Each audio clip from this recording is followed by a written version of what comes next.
Hi எல்லாருக்கும். இன்னைக்கு ஃபேமிலியோட சின்னதாக பிக்னிக் மாதிரி போகலாம் அப்படின்னு சொல்லிட்டு பிளான் பண்ணி கிளம்பியிருக்கோம். எங்கே போகிறோம் அப்படிங்கிறத நான் அப்புறம் சொல்கிறேன். ஸோ இன்றைக்கி எங்கள் ஏரியாவில் பார்த்தீங்கன்னா shut down. So shut down அப்படிங்கிறனால வீட்டில் இருக்கிறதுக்கு ரொம்ப போர் அடிக்கும், காற்று இல்லாமல் ரொம்ப கஷ்டமாக இருக்கும். அப்படிங்கிறதுனால காத்தாட எங்கேயாவது வெளியில் போயிட்டு வரலாம் அப்படின்ற மாதிரி பிளான் பண்ணிட்டு இருந்தோம். ஃபஸ்ட்டு பீச் எங்கேயாவது போகலாம் அப்படின்னு சொல்லிட்டு பேசிகிட்டு இருந்தோம். உடனே காரைக்குடியில் பீச் எங்கே இருக்குன்னு கேட்காதீங்க.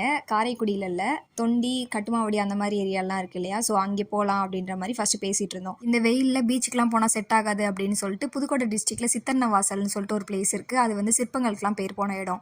அங்கே ரொம்ப நாளாகவே போகணுன்னு சொல்லிட்டு நினச்சிட்டே இருந்தேன். ஸோ அங்கே போகலாம் அப்படின்னு சொல்லிட்டு பிளான் பண்ணி அங்கே தான் போயிருந்தோம். அங்கே சித்தன்னவாசல் என்ட்ரி ஆனதுமே 4 வீலருக்கு 40 rupees, அதுக்கப்புறம் பெர் பர்சனுக்கு 10 rupees அப்படின்ற மாதிரி என்ட்ரி ஃபீஸ் வந்து சார்ஜ் பண்ணாங்க. பெர் பர்சனுக்கு 10 rupees இந்த என்ட்ரி ஃபீஸ் சொன்னேன் இல்லையா, இது வந்து நம்ம அந்த பிளேஸ்க்கு உள்ளே என்ட்ரி ஆகிறோம்ல, அதுக்கு மட்டும் தான் இந்த 10 rupees. இது போக வந்து நம்மளுக்கு உள்ள ஒரு 4 பிளேஸ் கிட்ட இருக்குது. குகை ஓவியங்கள், சமணர் படுகை, அந்த மாதிரி வந்து ஒரு 4 பிளேஸ் கிட்ட இருக்குது. இந்த ஒவ்வொரு பிளேஸ்க்குமே பர்டிகுலராக என்ட்ரி ஃபீஸ் வந்து நம்ம பே பண்ணி தான் உள்ளே போகிற மாதிரி இருக்கும். ஃபஸ்ட்டு இந்த குகை ஓவியம் போகலான்னு சொல்லிட்டு என்ட்ரி ஃபீஸ் எடுக்கிறதுக்காக அண்ணனும் தம்பியும் போயிட்டாங்க.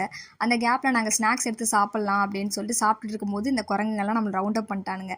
அதோட அவங்களுக்கு கொஞ்சம் ஸ்நாக்ஸ் எல்லாம் போட்டுட்டு அப்படியே நாங்கள் மேலே ஏற ஸ்டார்ட் பண்ணிட்டோம். இந்த குகை ஓவியம் அந்த பிளேஸ் வந்து மலைக்கு மேலே தான் இருக்குது. அதுக்கு போகிறதுக்கு ஸ்டெப்ஸ்லாம் ரெடி பண்ணி வச்சுருந்தாங்க. அங்கே வந்து ஃபோட்டோஸ் வீடியோஸ் நாட் அலோடுன்னு சொல்லிட்டாங்க. ஸோ எதுவுமே என்னால் ரெக்கார்ட் பண்ண முடியல. அப்புறம் அங்கே ஒரு கைட் இருந்தார். அவர் வந்து அந்த ஓவியங்கள், சிற்பங்கள்லாம் பற்றி ரொம்ப சூப்பராக எக்ஸ்பிளைன் பண்ணிகிட்டே இருந்தார். நம்ம கூட இன்ட்ராக்ட் பண்ணிக்கிட்டே கொஷின்லாம் கேட்டுட்டு சூப்பராக எக்ஸ்பிளைன் பண்ணிட்டு இருந்தார். அதெல்லாம் கேட்கும்போது நம்மளுக்கு முன்னாடி அந்த காலத்தில் இருந்தவங்கலாம் எவ்வளோ ஜீனியஸாக இருந்திருக்காங்கல்ல அப்படின்ற மாதிரி இருந்துச்சு. அந்த பிளேஸ்க்கு வெளியிலே பார்த்தீங்கன்னா தமிழ், இங்கிலீஷ், ஹிந்தின்னு சொல்லிட்டு அந்த பிளேஸை பற்றின டீட்டெயில்ஸ் எல்லாமே எக்ஸ்பிளைன் பண்ணி வச்சுருக்காங்க.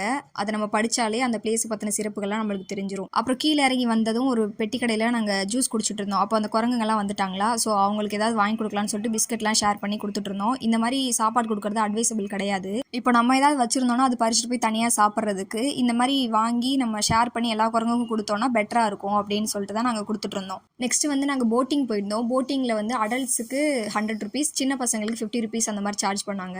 இந்த போட் வந்து பெடல் போட் தான், ஸ்பீட் போட் கிடையாது. இந்த போட்டில் நம்ம தான் பெடல் பண்ணிட்டு ரைட் பண்ணுற மாதிரி இருக்கும். இந்த பெடல் போட்டில் இப்போ தான் நான் ஃபஸ்ட் டைம் போகிறேன். பெடல் பண்ணுறது வந்து சைக்கிள் பெடல் பண்ணுற மாதிரி தான் இருந்துச்சு. அது ஒன்றும் டிஃப்ரென்ஸ் தெரியலை. அந்த டேரக்ஷன் திருப்புறது மட்டும் எனக்கு புது எக்ஸ்பீரியன்ஸாக இருந்துச்சு. இந்த போட்டிங் முடிச்சுட்டு நெக்ஸ்ட்டு சமணர் படுகைன்னு சொல்லிட்டு ஒரு பிளேஸ் இருக்குது. அங்கே தான் போகிறதா இருந்தோம். பட் அங்கே போகிறதுக்கு வந்து 270 steps கிட்ட மேலே ஏறி போய் தான் பார்க்கணுன்னு சொல்லியிருந்தாங்க.